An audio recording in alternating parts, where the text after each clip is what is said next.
Hey Internet, welcome back to another episode of The Insight Hour. I'm Rich, your host. I hope you're having a fantastic 4th of July. It's been a little while since I've seen you. Unfortunately, life outside this box keeps me busy, even though I'd love to see you all the time. And I do mean all the time. Now, before I waste any more of your time, let's just get into those news stories. On July 1st, in a historic shift, Australia has become the first nation to classify psychedelics as medicines at a national level, allowing psychiatrists to prescribe MDMA and psilocybin to treat PTSD and treatment-resistant depression. This landmark decision, effective from July 1st, has sparked global interest, including from New Zealand, where studies are underway into the impact of psychoactive drugs on mental health. However, the prescription of these drugs comes with specific caveats. They can only be prescribed by psychiatrists after obtaining pre-approval and are to be administered exclusively in a supervised clinical setting. Dr. Gary Payinda, a prominent emergency doctor from Whangarei, New Zealand, has expressed optimism about the potential of such therapies, but cautioned about their risks.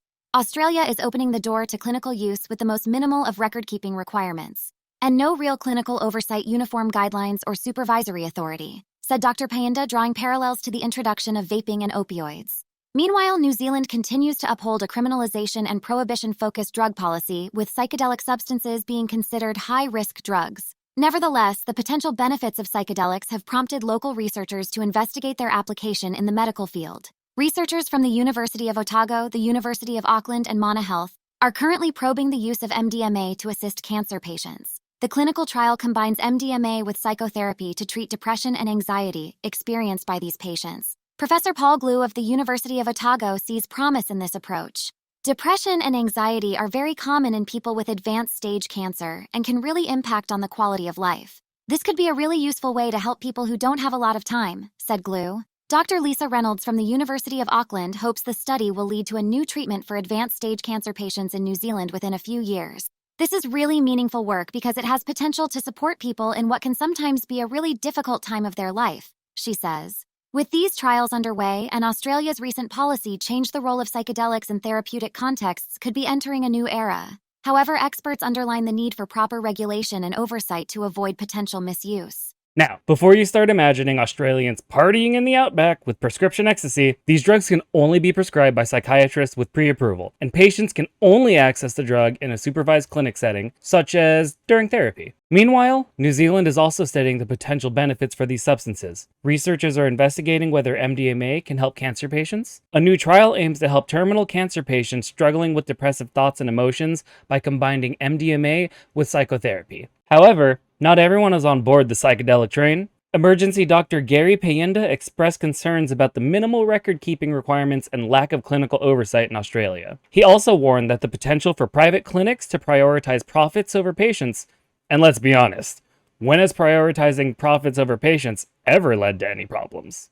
But let's not dismiss this outright. There are some reasons why the legalization of psychedelics for mental health could be a good thing. Potential therapeutic benefits, innovation in treatment, regulated use, reducing stigma, and stimulating research. These are all valid points. But like a psychedelic trip, it's not all rainbows and unicorns, baby. There are also significant risks and challenges associated with the use of these substances, including the potential for misuse, the high cost of treatment, the need for careful oversight and regulation. So, as we venture into this new frontier of mental health treatment, let's make sure we're not chasing the dragon. Also keep an eye out for potential pitfalls. Up next...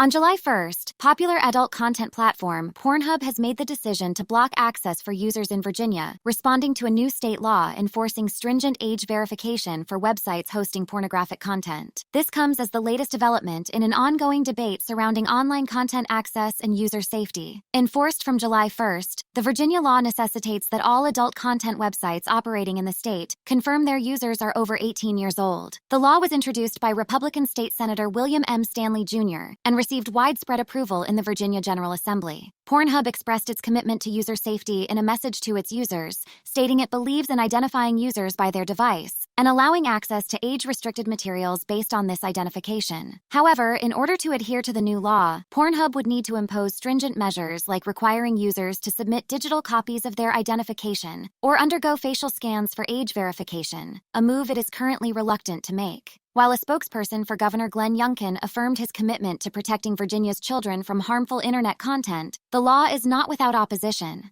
The Free Speech Coalition, FSC, which recently launched a lawsuit against a similar law in Utah, has called the restrictions into question. Although it hasn't yet moved to legally challenge Virginia's law, the FSC has cited constitutional concerns about such restrictions. As this trend of tightening online age verification laws sweeps across other states like Louisiana, Arkansas, and Mississippi, it remains uncertain whether foreign-owned websites will comply with these U.S. state laws. As the landscape of online content access and safety continues to evolve, stakeholders will be carefully monitoring the impact of these laws on user experience and constitutional rights. Okay, so let's recap. Pornhub has decided to block all users with Virginia-based IP addresses. Why, you ask? Well, it's because of a new law in Virginia that requires age verification using government identification before accessing adult content. Now, if you're from Virginia and you try to access the site, you're greeted with a message opposing the legislation and a video featuring porn actress Cherry DeVille. I think it's Cherry. I mean, it could be Sherry. And no, she's not performing her usual job duties. She's reading a statement. That's right, Virginia, you've made Pornhub go PG-13. How dare you? Now, this might seem like a good idea on the surface, right? Protect the children, uphold societal standards, all that jazz. But here's the thing. It's about as effective as a chocolate teapot. All right, first of all, it's easier to get around an IP block than it is to avoid Marvel movie spoilers. All you need is a virtual private network, or VPN, and voila! You're browsing anywhere but Virginia. Secondly, this age verification thing, it's like asking a fox to guard the henhouse. Tech-savvy people can bypass it faster than you can say identity theft. Speaking of which, there are serious concerns about the privacy and security of such sensitive data. Let's not forget, blocking access to regulated, mainstream sites might just push users towards the darker corners of the internet, where the only safety standards are don't ask, don't tell. So while the intention behind such laws might be to protect minors and uphold these standards, the implementation is about as effective as a screen door on a submarine. Ooh, that might have been too soon.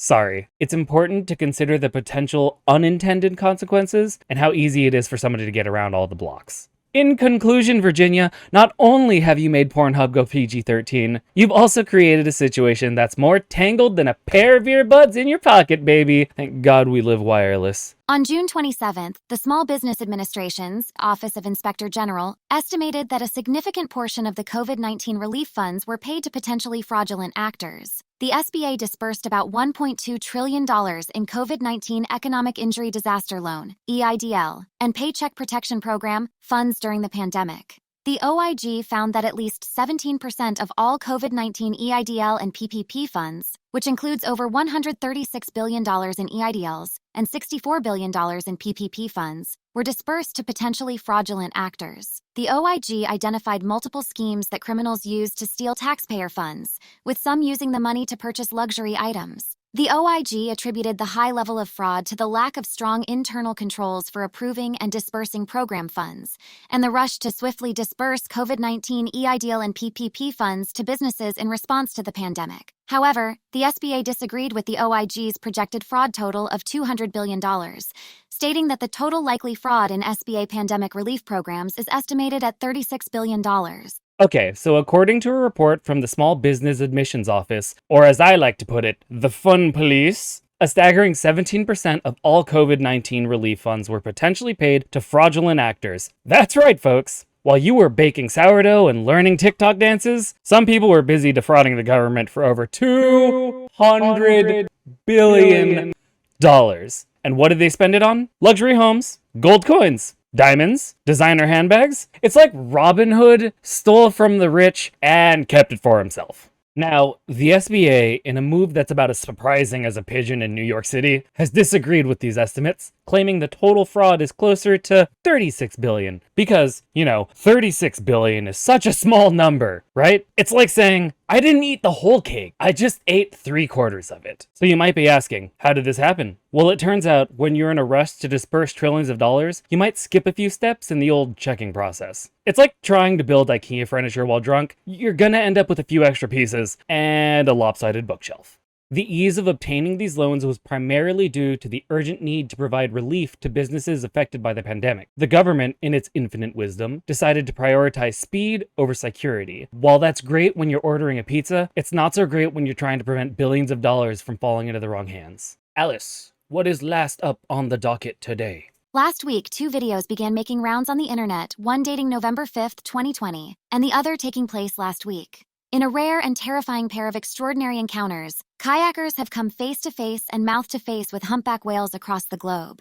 In the first encounter, Julie McSorley and Liz Cottrell experienced a heart-stopping moment when a humpback whale nearly swallowed them during a whale-watching expedition off Avila Beach, California. This rare and unexpected event, captured from multiple perspectives, serves as a stark reminder of the unpredictability of wildlife and the importance of observing marine life responsibly. While humpback whales are not typically aggressive towards humans, it is advised to maintain a safe distance of at least 100 yards to ensure the safety of both humans and these marine giants. The second run-in, taking place off the coast of Sydney's iconic Bondi Beach, a kayaker had a close-up encounter with a humpback whale, a moment captured by drone pilot Jason Iggulden. Known for his footage of marine life, Iggulden's latest video showcases the awe-inspiring interaction between human and sea creature, reminding us all of the need to respect and coexist with our oceanic neighbors. Okay. I've been waiting to talk about this one. First of all, let's unpack this for a second. A humpback whale is not a damn goldfish, folks. It's a creature that can be as large as a school bus. A school bus with fins and the taste for krill. So imagine merrily kayaking along in your brightly colored plastic watercraft, all snug in your life jacket, and then suddenly a bloody bus erupts from beneath you and eats you alive. So, our 2 adventurous kayakers, Julie McSorley and Liz Cottrell, sorry if I butchered those. Now, they just weren't whale watching. They were whale experiencing. By the way, is not on anyone's bucket list. Now, the important thing to remember here, folks, is that wildlife is unpredictable. It's also about the horrifying and awesome power of the ocean and why you should probably never go in it. You're all crazy. Now, we don't usually think of the ocean as terrifying. We tend to picture it as calming, beautiful, expansive. Expansive? Expensive. The ocean can be expensive. You got yachts and stuff. Anyways, it's blue and you like to splash around in it. Maybe build a sandcastle or 2. But here's the thing, the ocean is not your gentle sandcastle approving grandma. It's a powerful, merciless entity that could, if it chooses to, send a humpback whale your way to swallow you whole in the sequel to Moby Dick. And then there's our friends in Sydney, who also decided to have a close encounter with the humpback whale. Yes, the video is majestic and awe-inspiring, but let's not forget, it's also terrifying. You're essentially playing peekaboo with this creature that could flatten you without even noticing it. So folks, next time you decide to go venture into the ocean, please do remember you're entering a world where you're not the biggest, baddest thing around. No, that title belongs to the literal bus-sized creatures and the mighty ocean itself. It's like entering the lion's den wearing a meat suit. You might get an incredible selfie out of it, but there's also a very good chance you're going to become a fascinating footnote in the Darwin Award speech.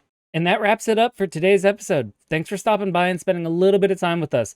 Don't forget to hit that subscribe button, and we'll see you on Friday for the weekly roundup. Bye. And that concludes our broadcast for today. We appreciate you tuning in to stay informed. For more top stories, in-depth analysis, and insightful discussions, don't forget to subscribe to our channel and hit the notification bell so you never miss an episode. Let us know what you think in the comments, and if there's a story you want us to cover, we'd love for you to share. Remember, knowledge is power. Stay curious, stay informed, and welcome to the Insight Hour.